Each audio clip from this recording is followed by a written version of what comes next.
Hello, my name is Shirley Showalter, and I'm a memoir writer on my way to becoming a memoir author. This September, my memoir called Blush, A Mennonite Girl Meets a Glittering World is going to be coming out, and it has given me a lot of reason to think about the why. Why do it in the first place? If we as writers don't understand why we're doing what we're doing, we cannot do it as well as we have it within our power to do. So, this is going to be a quick rundown of reasons why. But I'm going to start with reasons not to write a memoir. I have read, and probably you have too, some memoirs that have been written for the wrong reasons. And usually we can see right through it. If you're writing to A, make money, or B, become famous, or 3, get even with someone, or 4, to brag, I don't want to read your memoir. And nobody else does either.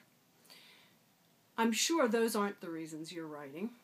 And maybe, as a side effect of what you do care about, you might make some money, or you might become a more famous person. But that cannot be your driving motive. What are some good motives for writing memoir? I'm going to list 9 of them quite quickly, and then my hope is that you will fill in all the gaps I have in my own thinking and give me some new reasons or comment on the reasons that I have selected. The first reason that may not be as obvious to some, but is very motivating to others, is that it's a challenge. If you've never written a complete book, if you have never sat down to interview the people of your life, if you have never given yourself the challenge of writing a memoir, perhaps this is like Mount Everest for you. You do it because it's there and you want to climb to the top of that mountain. Another reason, and I think this is legitimate, is that we want to be remembered. It's not too much of a surprise that a lot of us who write memoir are in our graying years. We are beginning to reflect naturally because we know that the time remaining to us is not as long as it has been. What will we be remembered for if we're remembered? And do we want to have anything to say about that? Do we want to keep our voice in the world even as we leave the world? We also write to discover. One of the things most enjoyable for the reader of memoir is the energy that comes when someone you know has discovered something they didn't know about their own lives. Something that perhaps was in some ways there in plain sight, but they never thought about it, or it unlocks a secret to their whole life. And so reading their memoir is like reading a mystery. Those are wonderful moments, and we should look for them. Every memoir writer will eventually learn something new, and when they do, sharing it with the reader becomes one of the most enjoyable ways to discover the true why of your own life. Some of us are natural teachers. I'm the oldest in my family, and I had a career in education and academia, and then in managing and executive positions. And so teaching is as natural to me as breathing. And memoir is another vehicle, another way to share things that I've learned. It's also a way to leave a legacy. I happen to have 2 adorable grandchildren, and they're very, very young. I don't know how long my life will be, but their lives in the city of New York are so different from the life I lived when growing up on a farm, not too far away from them, but in a totally different world. I want them to know what it was like for me to be a child, even if I'm not here to tell the story in person. I also want to extract values. Those are the things that my parents taught me and their parents taught them, and have been passed down in a way as precious objects that are not physical objects, usually, although some of them are, but they are containers of ideas and of deeply held values such as simplicity and peace and kindness. These are things I learned that I want my grandchildren to learn as well. And giving them gifts of values in my own voice is a very, very strong motive for wanting to write a memoir. I also want to connect with others.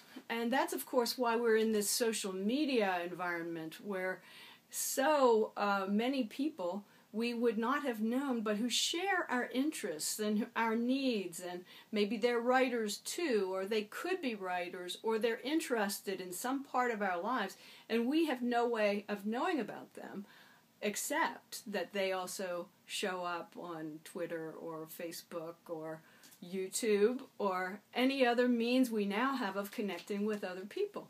And that's really, really fun.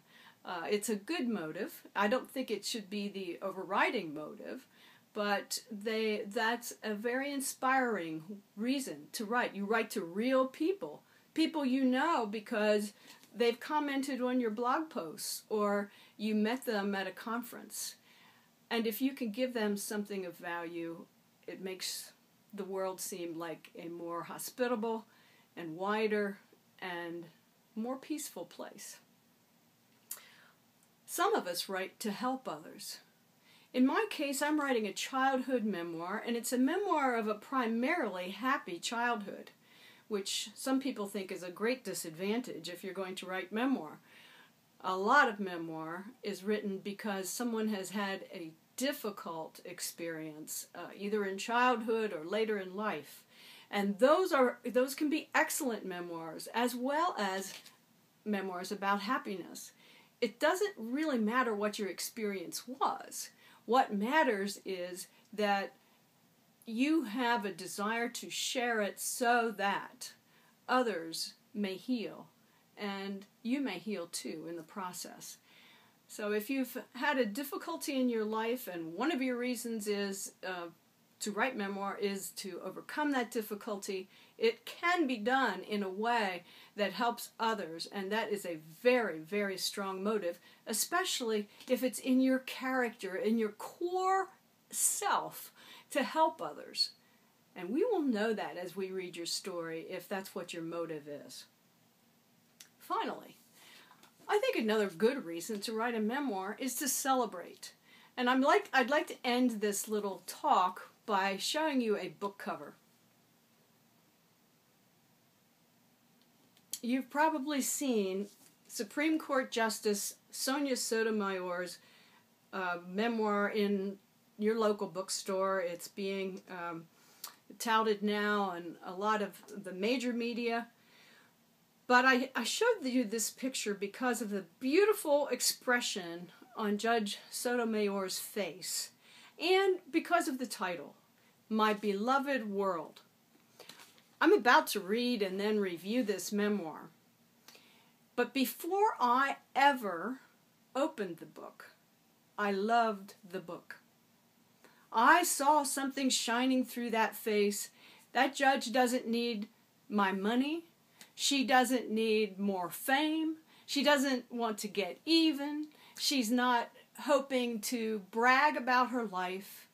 But she is amazed by her life. Like Mary Oliver, the poet, she wants to be a bridegroom of amazement.